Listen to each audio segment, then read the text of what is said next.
2 दिवसांसाठी गावाला जायचे ठरले होते. त्याप्रमाणे निघालो आणि ठरवूनच निघालो होतो की देवदर्शन करायचं आणि जिथे पण वॉटरफॉल दिसेल तिथे पाऊस नसेल तर थांबायचं आणि मनसोक्त फोटो काढायचे आणि तसं आम्ही केलं देखील. पण गावाला जात असतानाच पाऊस पडत होता भरपूर आणि रस्ते एवढे खराब होते आणि एके ठिकाणी आमची गाडी ही अशी चिखलात फसल्यामुळे मी एवढी घाबरले की आता ही निघणार कशी. पण माझ्या साहेबांनी काय केलं, जिथे ते चाक फसले होते ना तिथे मागच्या साईडनी त्यांनी खडे टाकले आणि मग रिव्हर्स मारला आणि गाडी मागे घेतली आणि पहा अशी गाडी आमची तिकडनं निघाली. खायचं वाटलं मला एकदम.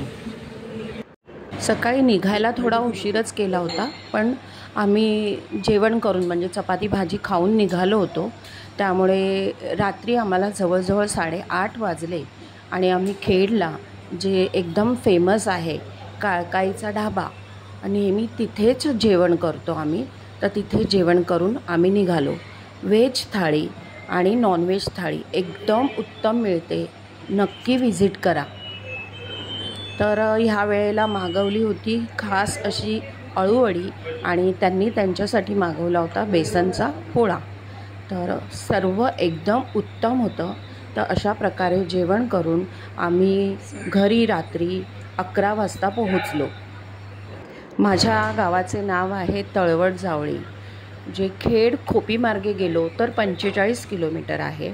पण खूप रात्र झाली होती त्यामुळे आम्ही चिपळूण मार्गे गेलो, जे तिथून 30 किलोमीटर गाव आहे. हॅलो, नमस्कार, कसे आहात सर्व? मजेत ना? असायलाच पाहिजे.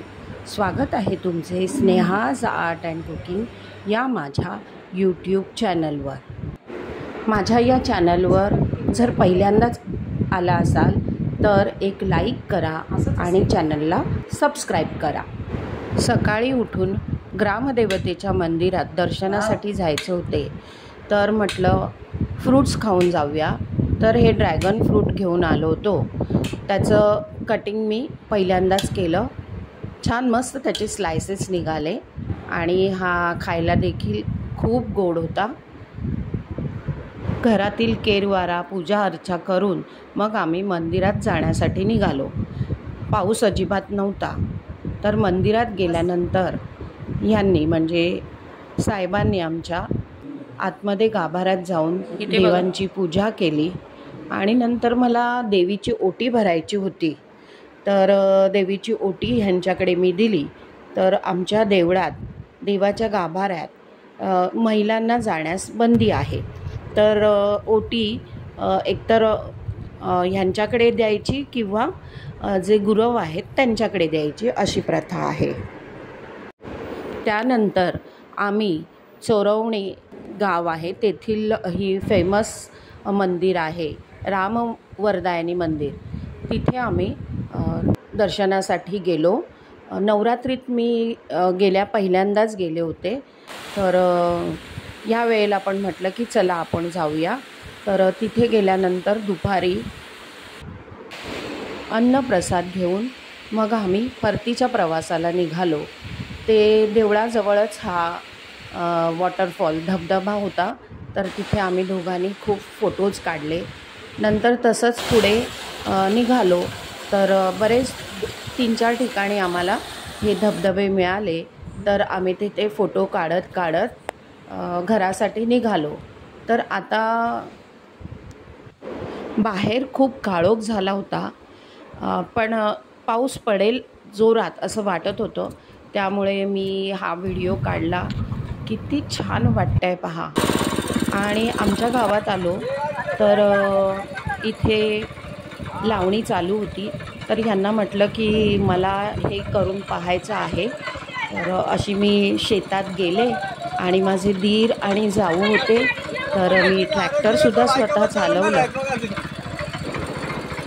लावणी कशी करायची हे मला खरंच माहिती नव्हतं. तर माझ्या या दोन्ही जाऊबाई होत्या, त्यांनी मला शिकवलं की असा उलटा हात करायचा आणि ती लावणी करायची. तर त्यांनी सांगितल्याप्रमाणे मी लावणी देखील थोडीफार केली, पण मला पायांचा त्रास असल्यामुळे मी जास्त वेळ उभी राहू शकत नव्हते. इच्छा तर खूप होती, पण मग मी लगेचच बाहेर आले आणि मग आम्ही घरी परतलो. दुसऱ्या दिवशी आम्ही परतीच्या प्रवासाला निघालो.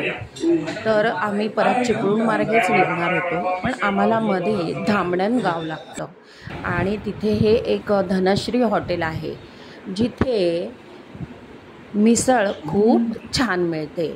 आणि मी आणि माझे मिस्टर आम्ही ही मिसळ आणि ते खातायत वडा उसळ ही खाल्ल्याशिवाय कधीच पुढे जात नाही. तर तुम्ही कधी येथे आलात तर नक्की या हॉटेलला भेट द्या. हे चालू केलं हॉटेलला 24 वर्ष झाली.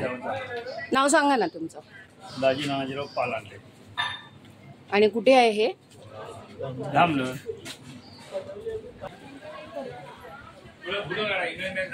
तुमचा मुलगा पण होता ना? आहे ना. तो आता कुठे आहे? आता गाई म्हशीचा व्यवसाय. अच्छा, म्हणजे तुम्ही शेतकरी पण आहात. आणि हे हॉटेल कोण सांभाळतं? मी आणि सोबत? आमची मिसेस. अच्छा, दोघं मिळून. काय काय मिळतं इथे? नाश्ता असतो? नाही, नाश्ता आणि जेवण पण असतं ना? ऑर्डर प्रमाणे देता ना करून? ह्या हॉटेलची एक खासियत आहे की तुम्ही जर ग्रुपने आलात तर तुम्हाला जे पाहिजे ते जेवण ते ऑर्डर प्रमाणे करून देतात. तर नक्की विजिट करा. आणि मग आम्ही परतताना शाळा सुटली होती आणि मुलं सायकलवरनं प्रवास करत होते. खूप छान वाटत होतं. दोन्ही बाजूने हिरवळ असं फार कमी पाहायला मिळतं. आणि नेहमी आम्ही गणपतीत गावाला येतो.